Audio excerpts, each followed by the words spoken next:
You're watching Bengals Breakdown, the home of raw, unfiltered Cincinnati Bengals news. And right now, the spotlight is on two rookies who are running out of time. The Bengals rookie class is set to report for training camp tomorrow. Real practices begin Wednesday. But while most of the squad is locked in, two names are noticeably missing from the dotted line: Shamar Stewart and Demetrius Knight Jr. They still haven't signed. And with time ticking fast, this situation is getting serious.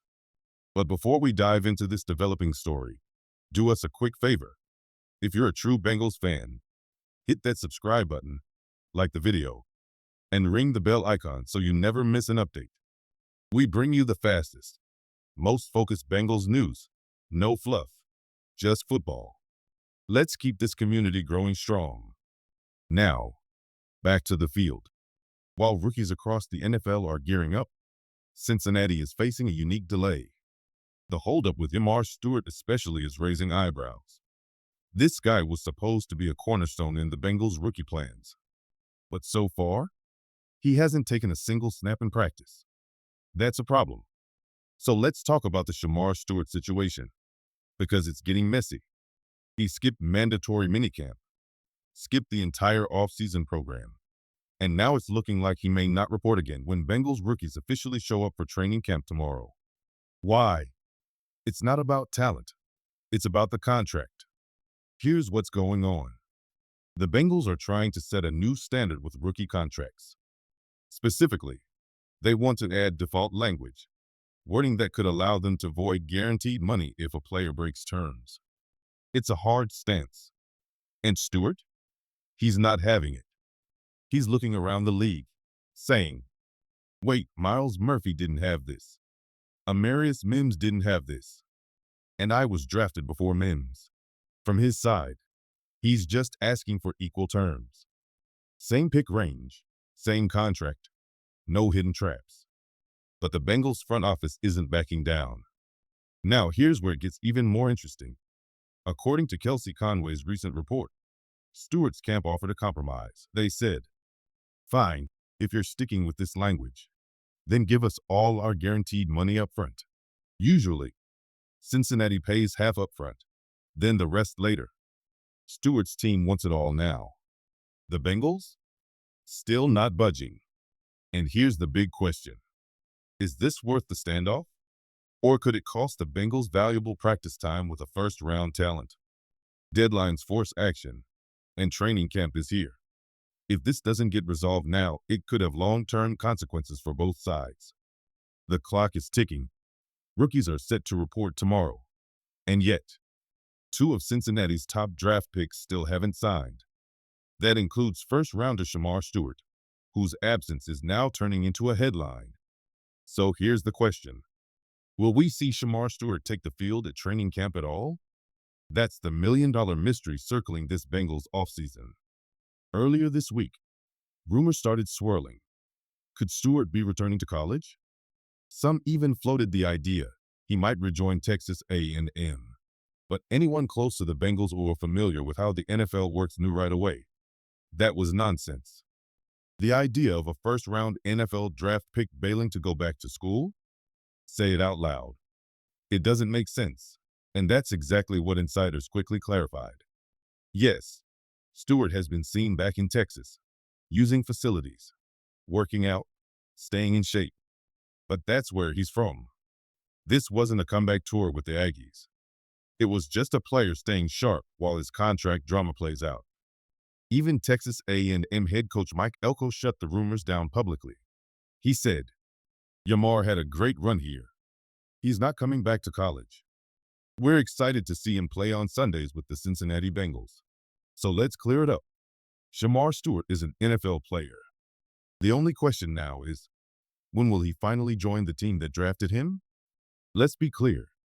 This situation is no small issue for the Bengals.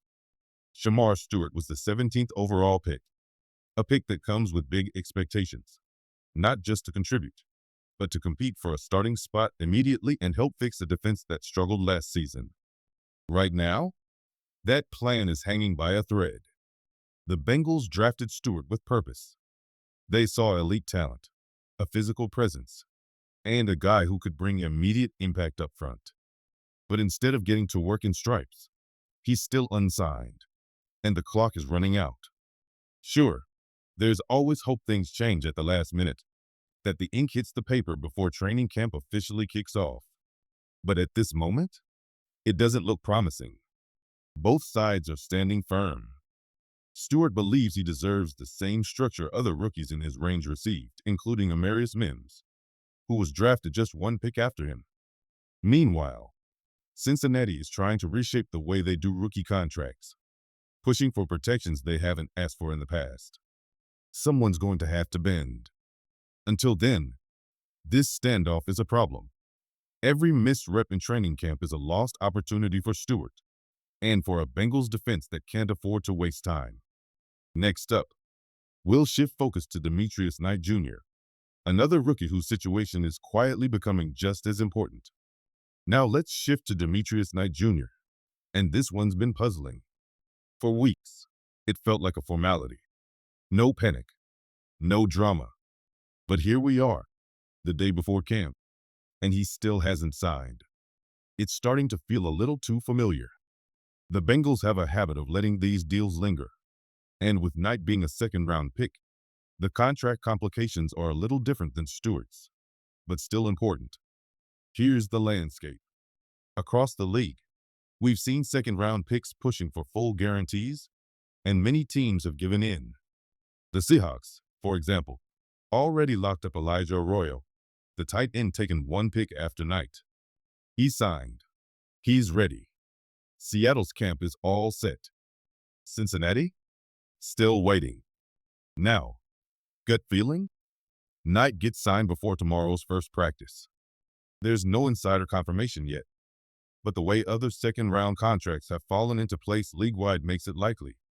Still, it's fair to wonder, why is the Bengals front office consistently cutting these things so close? Why are both of their top rookies not locked in with less than 24 hours to go? And here's one final wrinkle. Shamar Stewart, still unsigned, is now the only first-rounder in the entire NFL without a deal. And he's also the only one who didn't participate in any offseason work because he didn't sign the injury waiver. That matters. Every snap missed, every walkthrough skipped, it all adds up. And for a team trying to build chemistry, install new defensive looks, and compete in a loaded AFC, these delays could come back to bite. And here's where things get even more frustrating for Bengals fans. Shamar Stewart didn't just skip minicamp. He also refused to sign the standard injury waiver that rookies usually agree to in order to participate in off-season workouts. That means he's had zero time on the field in Cincinnati so far. Now, there's been noise online about Stewart possibly returning to Texas A&M, but let's be real, that's highly unlikely. Yes, in theory it could happen, but in practice? Not a chance. The NFL doesn't operate that way, and Stewart knows what's at stake. What this all boils down to is this. Someone's going to have to blink. Either the Bengals front office loosens its grip on the contract language it's trying to push, or Stewart's camp agrees to move forward under the team's terms. But as long as this standoff continues, the Bengals are without their first-round pick, and that's a massive problem heading into a crucial season. As of now, neither Stewart nor Demetrius Knight Jr. are signed, and rookies are expected to report tomorrow. If that doesn't change fast, Cincinnati starts training camp without their top 2 draft picks in uniform. That's not just concerning. It's unacceptable for a franchise with real playoff ambitions. We'll keep following this closely through the weekend and into next week. The pressure is mounting, and something has to give, because the Bengals need both of these guys on the field, not stuck at the negotiating table.